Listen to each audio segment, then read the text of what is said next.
8장 11절부터 마지막 절까지는 이사야에게 또 이사야처럼 믿음을 지키는 그런 백성들을 향해서 두려워하지 말고 또 하나님만 굳게 믿고 의지하라, 그런 말씀입니다. 그리고 이사야 자신도 그 말씀을 붙들고 이제 굳게 하나님 바라볼 것이다. 그리고 반드시 그 말씀대로 다 징계도 심판도 구원도 이루어 주실 것이다 라고 하는 그런 믿음과 확신을 가지고 이렇게 하나님만 바라보겠다 라고 하는 그런 내용이고요. 그 다음에 9장에서는 평강의 왕 그리스도 메시아께서 오셔서 하나님께서 약속하신 대로 하나님의 나라를 세우실 것이다 라고 하는 것을 말씀하고 있습니다. 거기 11절에 보면 여호와께서 강한 손으로 내게 알려주시며 이 백성의 길로 가지 말 것을 내게 깨우쳐 이르시되, 그러니까 이사야에게 강한 손으로 내게 알려주셨고 이 백성 유다 백성들이 다 하나님을 말씀을 거역하고 간다고 해도 그리 같이 휩싸여 그 길을 걸어가지 마라. 우리가 다 연약한 존재인데 특히 이 다수 유다가 다 쉽게 말하면 오늘날로 말하면 교회입니다. 남유다가 교회인데 교회에 있는 사람들이 절대 다수가 하나님의 말씀을 버리고 딴 길로 간다 그 말이에요. 말씀을 거역하고 간다 그 말이에요. 많은 사람들이. 근데 그 가운데서 그래서 이거 내가 가는 길이 맞나? 도대체 나하고 가는 사람은 별로 없고 저쪽에 보니까 사람이 많고 저 사람들은 다 저리 가는 것 같은데 저게 맞는 거 아니야? 내가 가는 게 맞아? 보니까 사람 몇 명 없고 맞아, 그런 거예요. 우리도 저리로 가야 되는 거 아닌가? 저 사람들하고 같이 합류해야 되는 거 아닌가? 보통은 그렇게 흔들리기 쉽습니다. 그러니까 하나님께서 강하게 마음을 강하게 먹고 강한 손으로 이렇게 이사야에게 붙들어 주시면서 흔들리지 말라. 이 백성의 길을 가지 말아라. 이게 쉬운 것 같아도 쉽지는 않습니다. 사람들이 다 목사님도 보니까 저리 가고 장로님도 보니까 저리 가고 교회 오래 다닌 권사님들도 보니까 저 길로 가는데 나는 이거 교회 다닌 지 얼마 오래도 안 되고 그런데 내가 이리 가는 게 맞나? 그게 사람 중요한 게 아니고 숫자도 중요한 게 아니고 하나님의 말씀 뒤에서도 나오지만 하나님의 말씀이 그래서 절대적인 표준이다. 숫자가 많고 적음에 관계없고 거기에 누가 참여했냐 하느냐 그게 중요한 게 아니고 하나님의 절대적인 말씀이 그게 우리의 절대적 표준이 되어서 오직 그 말씀에 맞으면 되는 거고 맞으면 안 맞으면 떠나는 거고, 그래서 우리가 말씀을 부지런히 배우고 또 바르게 전하고 배우고 이것이 말할 수 없이 중요하다라고 하는 것이고요. 그러면서 거기 12절에 이 백성이 반역자가 있다고 말해도 너희는 그 모든 말을 따라서 반역자가 있다고 하지 말고 그들이 두려워하는 것을 두려워하지 말라, 놀라지 말라. 백성들이 수군거리면서 우리 속에 오늘날로 말하면 스파이가 있다 이게요. 유다 이 백성들 중에 북이스라엘 아람 나라와 내통하는 자가 있어가지고 그래서 저들이 저렇게 저들과 합류하고 저들이 우리를 쳐들어오고 이 나라를 이렇게 무너뜨리려고 하는데 아마 이사야 같은 경우도 지금 그런 사람이에요. 그 사람들이 볼 때는 예레미야도 그랬지만 그래서 수근수근하고 돌아간다 그 말이에요. 그리고 그들이 그 아람을 두려워하고 북이스라엘을 그들의 연합 세력을 두려워하고 이 두려워하는 것. 그래서 하나님을 의지하지 않고 아수르 같은 나라를 의지한다. 그러니까 그들이 잘못된 그러한 유언비어 같은 것들에서 교회에 대해서 잘못 말하고, 그리고 세상 이 세력들을 두려워하고, 곧 있으면 이제 무너진대. 그러면서 하여튼 그런 더 이런 아수르 같은 그런 이방 세력, 또는 뭐 그게 이방 우상 그런 세력, 그런 것을 의지하려고 하고, 그러니까 지금 그런 거거든요. 두려워하지 말라는 거예요. 놀라지 말라. 이 두려워하지 말라, 놀라지 말라, 이 말씀이 사실 이사야서에 상당히 많이 나옵니다. 너희는 두려워하지 마라, 놀라지 마라. 여러분들 많이 이렇게 암송하는 성구 중에 하나 이사야 41장 10절이죠. 이사야 41장 10절 한번 보여줘 보세요. 두려워하지 말라, 내가 너와 함께하라. 놀라지 말라, 나는 네 하나님이 된다. 내가 너를 굳세게 하고 참으로 너를 도와줄 것이고 나의 의로운 오른손으로 너를 붙들어 줄 것이다. 그러니까 오늘 여기 본문에도 두려워하지 말라, 놀라지 말라, 이 계속 반복해서 하나님을 생각함으로 두려워하고 놀라지 말라는 거예요. 그래서 이사야 51장 10절에서 가서 보면 하나님께서 책망하십니다. 이사야 51장 12절, 13절 한번 보죠. 13절.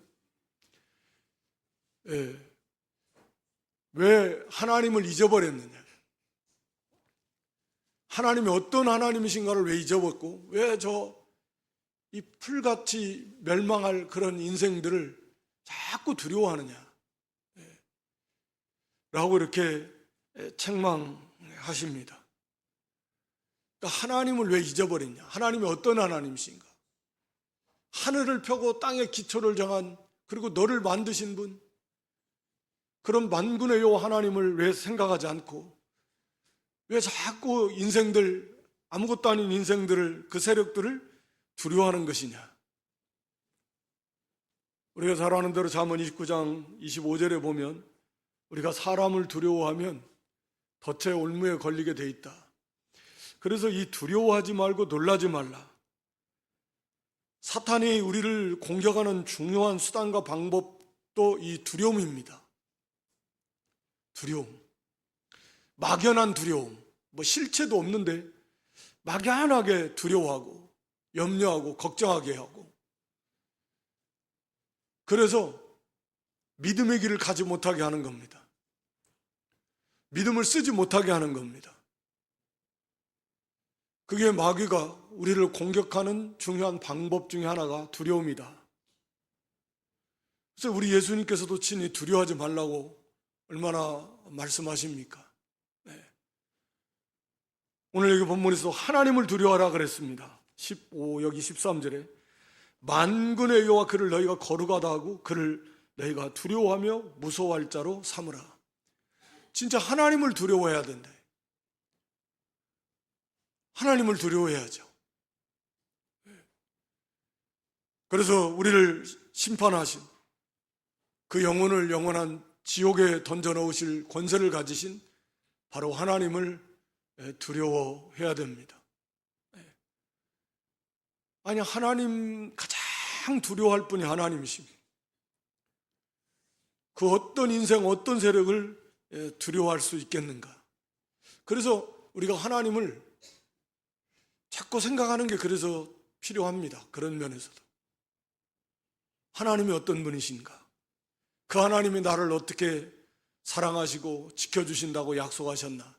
그래서 말씀을 붙들고 자꾸 두려움이 들어올 때마다 이렇게 눈을 들어 산을 보라 그랬잖아요. 너희 도움이 어디서 오는가. 천지를 지으신 여호와께서입니다.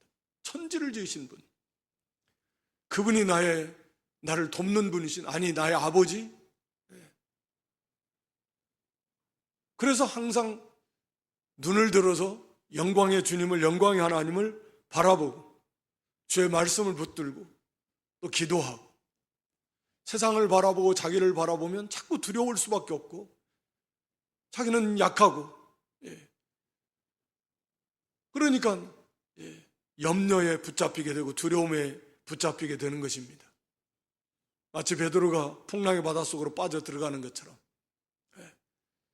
주님을 바라볼 때는 그걸 이기고 두렵지 않고 바다 위를 걸어갔었는데 주님을 떠나서 그 풍랑을 바라보니까 의심이 들어오고 두려움이 쑥 들어버렸습니다. 믿음이 깨져보고 그러니까 그냥 바닷속으로 빠져 들어간 거 아닙니까?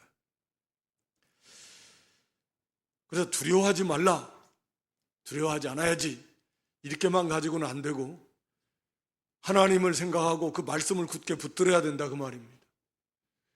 그래서 성령의 은혜 속에서 내 속에 강하고 담대함이 이렇게 생겨지는 거지 그냥 내 의지만 가지고 내 노력만 가지고 두려워하지 않아야지 한다고 그게 되는 것은 아니다 그 말입니다. 그래서 기도하라는 거죠.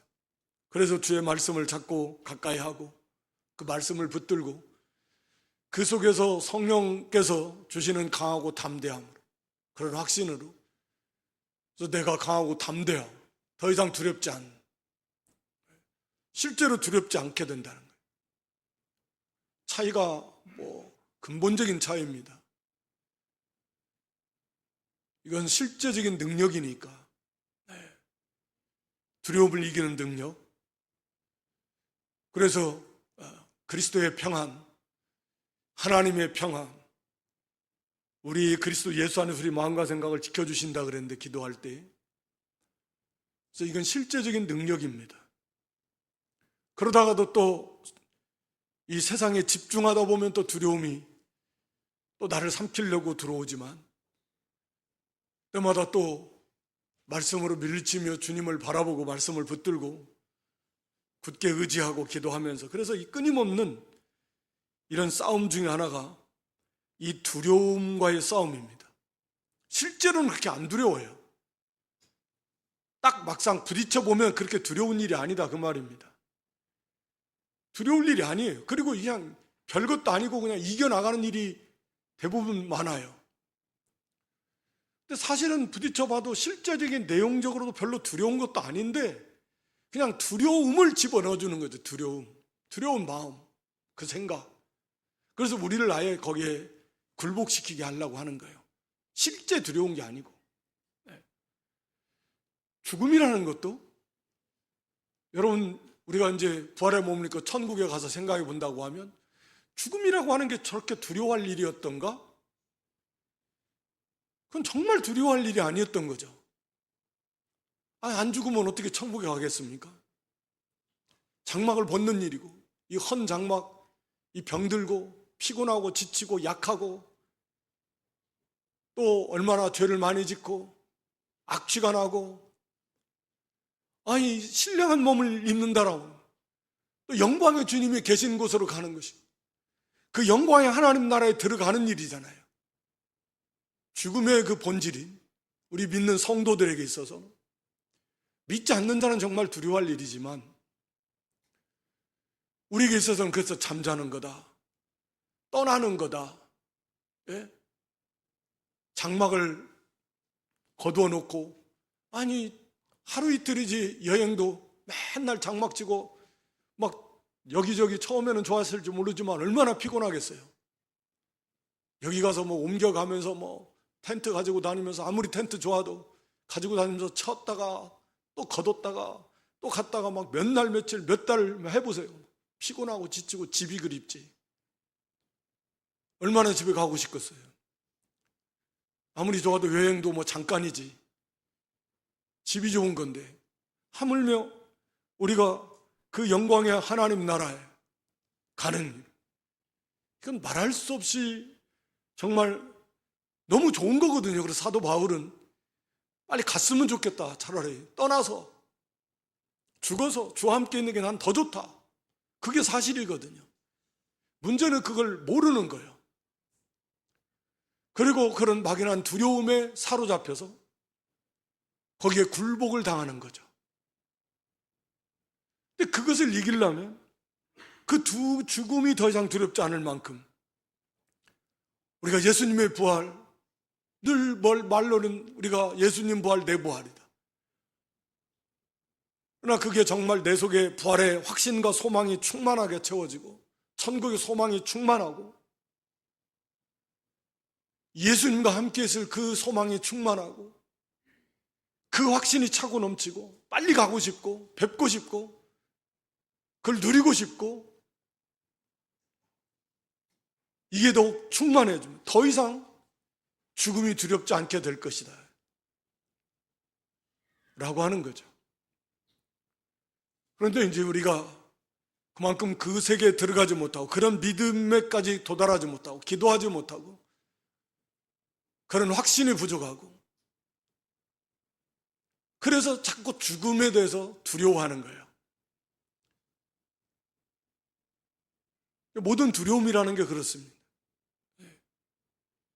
그래서 성경은 항상 범사에 감사하라 그랬지, 항상 기뻐하라 그랬지, 그러면서 중간에 쉬지 말고 기도하라고. 어떤 일을 만나도 기뻐하고 감사할 일로 가득 채워졌다. 왜? 주 안에 있으니까, 구원받았으니까. 성삼일자 하나님께서 함께 해주시고 합력해서 유익되게 해주실 것이고, 그러니까 어떤 일을 만나도 우리는 감사할 수 있고 기뻐할 수 있다. 근데 두려워하는 거예요. 그만큼 우리가 지식적으로는 얼마나 풍성한 시대에 살고 있지만 그만큼 믿음은 너무 빈약하다. 너무 두려움이 많고 걱정도 많고,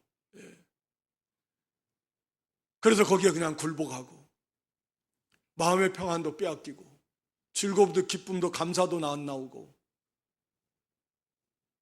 그리고 믿음의 길을 못 가는 겁니다. 그래서 정말 참 두려워하지 말라, 놀라지 말라. 앞으로도 우리가 이사야 공부해 가면서 보겠지만 참 많이 나온다. 두려워하지 말아라, 놀라지 말아라. 어떤 일을 만나도 놀라지 말아라. 왜? 하나님이 다 예정한 하나님의 계획 속에서 우리에게 유익을 위해서 주시는 거라. 그래서 항상 하나님을 바라보는 그런 시간, 주의 말씀을 붙들고 묵상하는 그런 시간, 기도하고 힘쓰고 또 말씀대로 순종하는 삶을 삶으로 믿음에서 믿음으로 자꾸 자라나지고 강해지고 성숙해지고 하나님이 가까워지고 하나님을 체험하고, 그런 과정들을 통해서 이제는 정말 죽음도 전혀 두렵지 않고, 아니 오히려 영광의 나라가 빨리 가고 싶고 너무 좋고 어떤 일을 만나도 두려워하지 않는, 오히려 감사하고 기뻐하는 그런 자리까지 나아갈 수 있게 될 것이다 라고 하는 겁니다. 그래서 여기 14절에도 그가 하나님께서 성소, 우리가 개역 성경에서는 아마 거룩한 피난처, 거룩한 피할 곳 그렇게 번역을 했었는데 마찬가지죠. 성소, 하나님이 계신 곳입니다. 거기에 무슨 풍파가 있겠습니까? 그거보다 안전한 곳이 어디 있습니까? 하나님이 계신 곳이. 그 어떤 것이 거기에 해할 수 있습니까? 죽음이 뭐 당연히 당연한 표현이지만 죽음이 틈탈 수 있습니까? 무엇이 성소, 하나님이 계신 그곳에 있는데 내가 너에게 성소가 되어준다, 하나님이 함께 하시는데 누가 뭐 어떻게 머리털 하나 어떻게 상하게 할 수 있겠습니까? 이런 믿음에 굳게 서야 됩니다. 그래서 여호와, 만군의 여호와 하나님 그분을 너희가 거룩하신 분으로 삼고 그런 믿음을 가지라는 거예요. 그분을 너희가 가장 두려워하고 가장 경외할 분으로 삼아라, 그런 믿음을 가지라 라고 하는 것입니다. 그렇게 되면 더 이상 두려워할 일이 하나도 없습니다. 그분이 우리의 성소가 되어주시고 거룩한 피할 곳이 되어주시고, 그러나 믿지 않는 이스라엘의 두 집, 북이스라엘뿐만 아니라 남유다까지도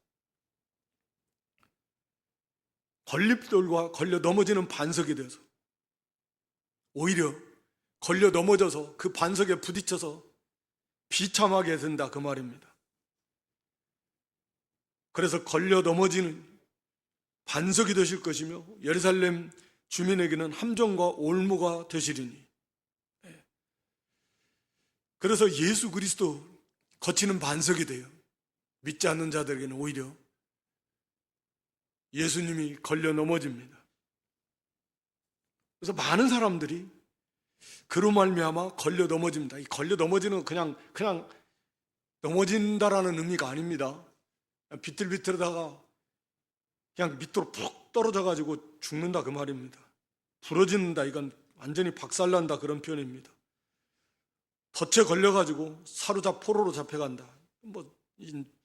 말할 수 없이 비참하게 될 것입니다. 근데 여기 15절에 많은 사람들, 다는 아니지만 놀랍잖아요. 이게 유다 백성 중에서, 이 세상 사람들을 말하는 거나 그건 뭐 말할 필요도 없는데, 이 유다 백성 중에서 많은 사람들이 이렇게 될 거다. 이스라엘 두 집, 남유다 북이스라엘. 그러니까 이 교회 안에서도 이런 사람들이 많이 나올 것이다. 그러니까 남은 자는, 그러니까 항상 보면 그렇게 많다고 말하지 않습니다. 그래서 이 이사야와를 비롯한 또 이사야 제자들이나 그런 믿음의 사람들 많지 않지만 그들에게 강하고 담대하게 이 백성의 길을 가지 말아라 이렇게 말씀하시는 겁니다. 그러면서 거기 16절에 너는, 이사야는 증거의 말씀을 싸매며 율법을 내 제자들 가운데서 봉함하라. 네. 증거의 말씀을 싸맨다. 하나님 말씀을 봉함하고 싸매버리라. 아니, 말씀을 전해줘야 될 건데 말씀을 꼭꼭 싸매 감춰둬 버린다. 그러니까 거기 17절에 가서 보면 이제 야곱의 집에 대하여 얼굴을 가리시는 여호와, 얼굴을 가리시는 여호와다 이렇게 말합니다. 얼굴을 가리신다라는 것은, 이것은 딱 봐도 이건 하나님의 징계, 하나님의 은혜를 거두어 가시는 거예요. 우리 시편 13편 1절에 보면 다윗도 그렇게 고백합니다. 시편 13편 1절이요. 그래서 여호와여, 언제까지 여호와의 얼굴을 이렇게 나에게 가리우시고 보이지 않게 하시렵니까? 시편 13편 1절 한번 보여줘 보세요. 그래서 주여 얼굴을 나에게서 어느 때까지 숨기시겠나이까? 우리가 사람도 그렇잖아요. 외면하는 거예요. 안 만나주는 거예요. 좀 도와달라고 막 찾아와도 안 만나준다. 얼굴을 볼 수가 없다. 그런 거죠.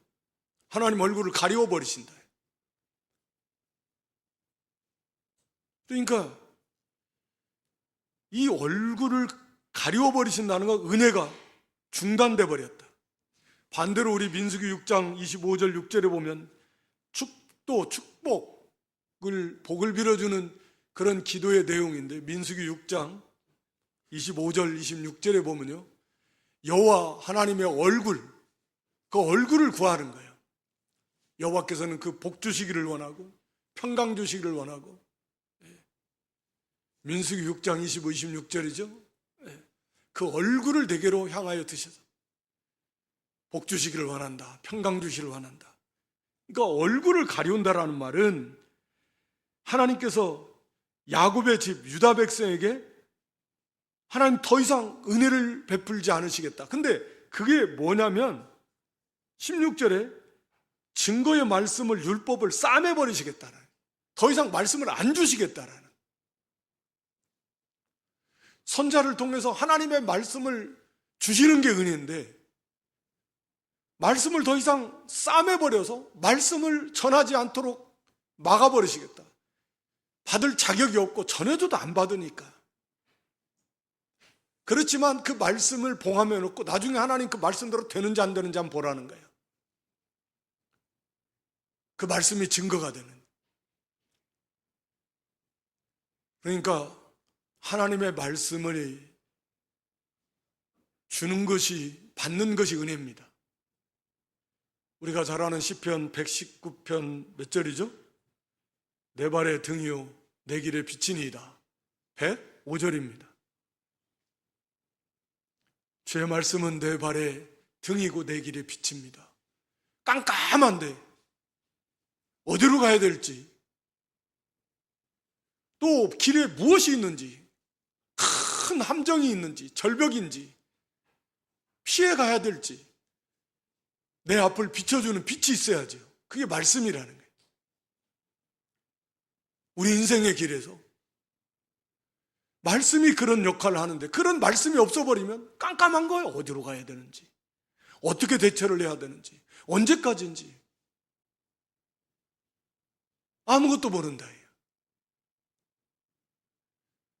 하나님의 말씀이 도대체 믿어지지도 않고 깨달아지지도 않고, 이게 말씀이 깜깜해진 겁니다. 아니, 말씀을 받으면, 이게 말씀이 오늘날에는 뭐 계시를 주시는 시대가 아니라 다 종결이 됐으니까 성경을 우리가 읽을 수도 있고 들을 수도 있고, 그런데 이 말씀이 나에게 가리워지는, 말씀을 읽어도 감동이 없고 그 속에서 책망도 없고 말씀대로 해야 되겠다는 뭐 그런 뜨거운 마음도 없고, 도대체 말씀하고 나하고 관계도 아무 없는 것 같고 그냥 냉랭해지고, 그거 지금 말씀이 나하고 지금 가리워진 거랑 같습니다. 그런 상태는 지금 하나님과의 막혀있는 상태고 징계예요. 그 자체가. 말씀이 봉함되어 있는 거나 마찬가지예요.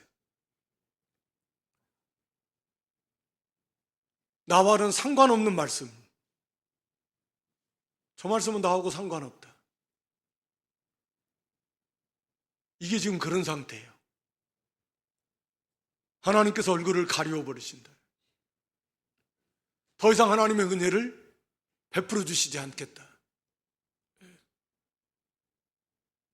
우리가 하나님의 말씀을 읽고 듣고 배우고 묵상할 때 이 말씀이 나에게 어떻게 역사하는가, 나에게 몽둥이처럼, 불처럼, 검처럼 우리를 찌르고 책망하고, 때로는 약처럼 위로받고 양식처럼 새 힘을 얻고 빛처럼 깨달아서 이렇게 해야 되겠다, 이런 것들이 생명의 은혜인데 역사고, 전혀 그런 것이 없다면 이건 지금 나에게 말씀이 지금 봉함되어 있는 것과 같다.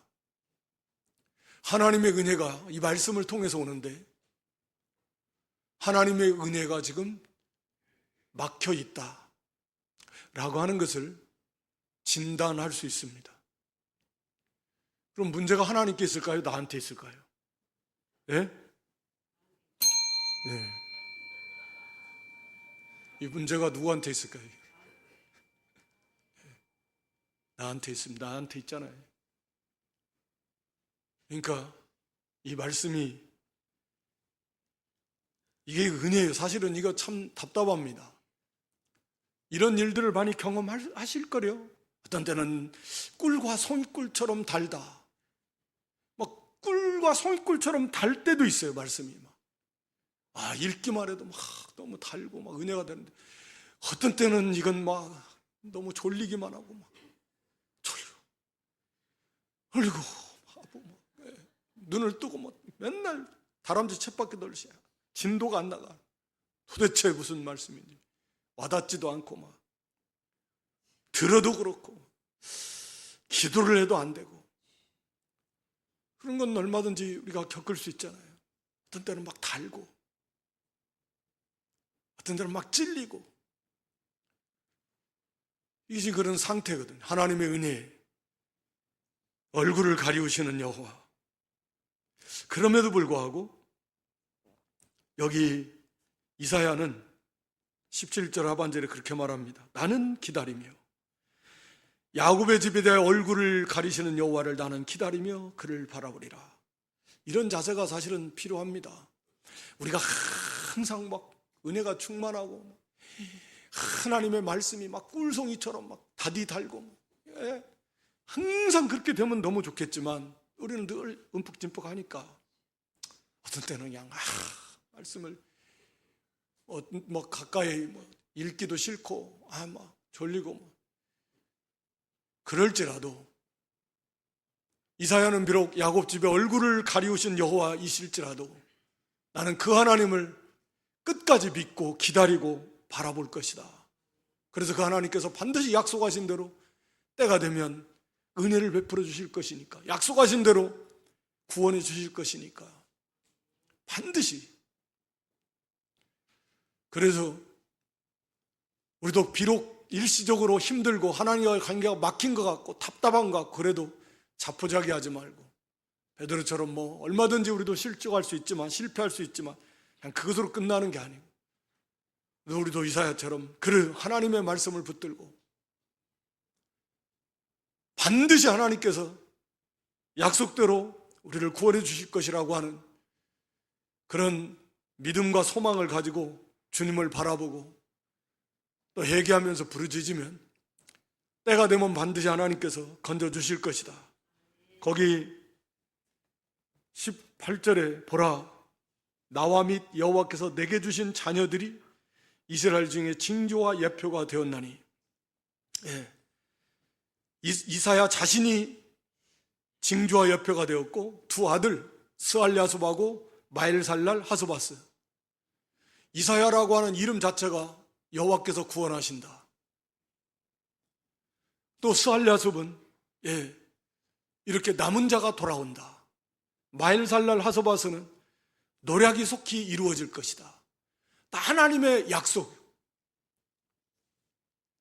이제 만군의 여호와께로부터 온 거라는 거예요, 이사야는. 그래서 그 말씀대로 북이스라엘이나 아람 나라가 속히 노략이 되게 될 것이고, 그리고 이 유다도 그렇게 하나님의 심판을, 징계를 받아서 목만 남은, 목까지 물이 다 차야듯이 그렇게 거의 죽을 지경이를까지 하나님의 심판을 받지만, 그러나 남은 자가 돌아온다. 스알랴숲.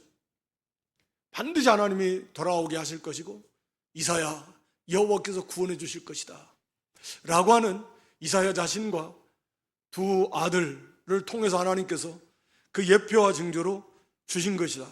이것을 믿고 확신하고, 비록 지금은 하나님께서 이 야곱에게 은혜를 거두셨지만 이사야도 지금 그 가운데 있잖아요. 그 야곱 나라 유다 백성 가운데 있는데 그래도 끝까지 낙심하지 않고 하나님만 바라보고 믿음을 지키면서 또 회개하면서 돌이키면서 그 길을 걸어갈 것이다 라고 하는 그런 다짐이고 각오고 결심입니다. 거기 19절에 보면 어떤 사람이 너에게 말하기를 주절거리며 속살거리는 신접한 자와 마술사에게 물으라. 이게 무슨 말이냐면, 지금 이제 아수르가 유다 나라를 쳐들어오고, 우리가 히스기야 왕 때도 그러죠. 아니, 교회가 엄청난 어려움이, 시련이 닥쳐옵니다. 마치 하나님이 안 계신 것 같고 다 망하게 생겼어요. 다 죽게 생겼습니다. 그들이 볼 때는 지금 다 죽게 생겼어요. 예루살렘만 남았습니다.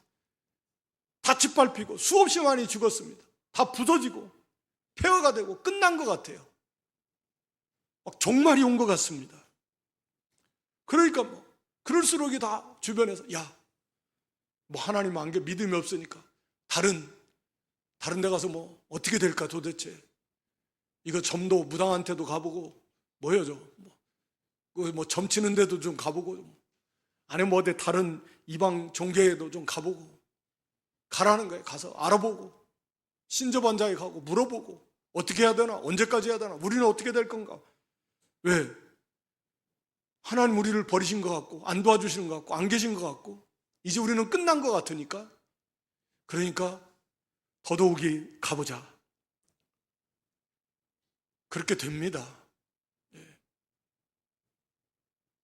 안 그럴 것 같아도 그렇게 돼요. 그런 사람들이 나오게 돼 있습니다.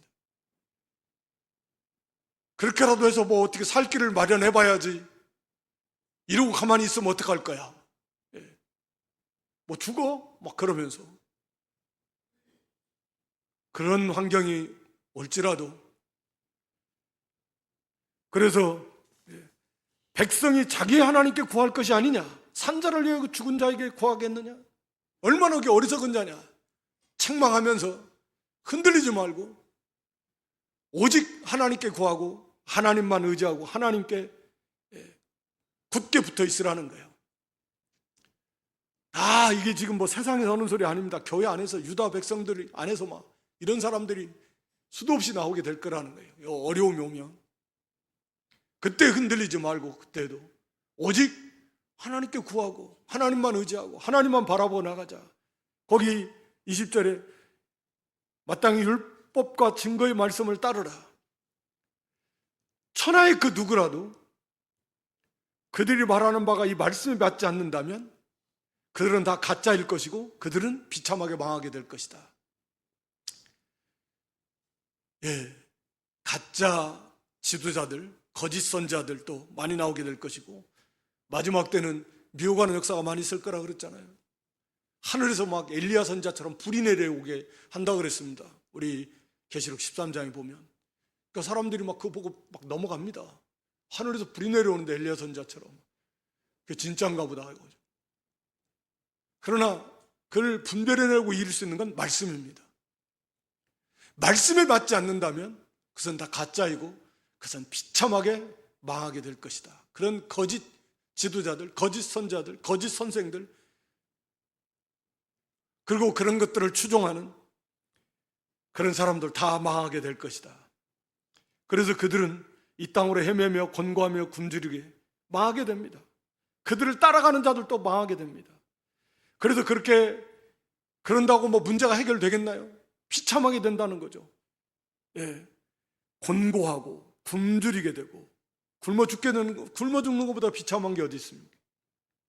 그때 이들의 모습은 격분해서 막 어쩔 줄 몰라고 분노. 그래서 이것을 누구에게 돌리냐면 하나님께 돌려요. 하나님께. 하나님을 저주하고 원망한다. 위를 쳐다보거나 아래를 땅을 굽어봐도 환난과 흑암과 고통뿐입니다. 그리고 영원한 멸망의 길로 가게 될 것이다. 회개할 줄을 모릅니다. 잠언 19장 3절에 보면 잠언 19장 3절이요. 사람이 어리석어서 자기가 잘못해놓고는 원망은 누구를 해요? 하나님을 원망하는 거예요. 잠언 19장 3절이요. 사람이 미련해서 자기 길을 자기가 잘못 가놓고는 마음으로는 여호와를 원망합니다. 이거가 회개할 줄 모르는. 이렇게 이게 참 세상 나라의 모습이 아니라 유다 백성들의 모습이다. 그리고 그 가운데 있는 이 거짓 많이 나타날 거짓 선지자들, 거기에는 뭐 점치는 자들, 술사들, 뭐 무당들, 뭐 이런 사람들도 막 나오고 그들에게 쫓아가고 그런 자들도 막 나오게 될 것이다 라고 하는 것이죠. 그렇지만 이사야처럼 또 이사야와 같은 그런 믿음의 사람들은 어떠한 어려움이 와도 두려워하지 말라. 이 두려움, 앞으로 뭐 어떤 일이 올지 모르지만 큰 틀에서는 성경이 우리에게 다 가르쳐 주셨습니다. 말세 대환란의 모습도 가르쳐 주셨습니다. 또 지역적으로도 얼마든지 환란이 올 수도 있고, 그 나라별로도 개인적으로도 어떤 일을 만날 수 있습니다. 다. 너 두려워하지 말라.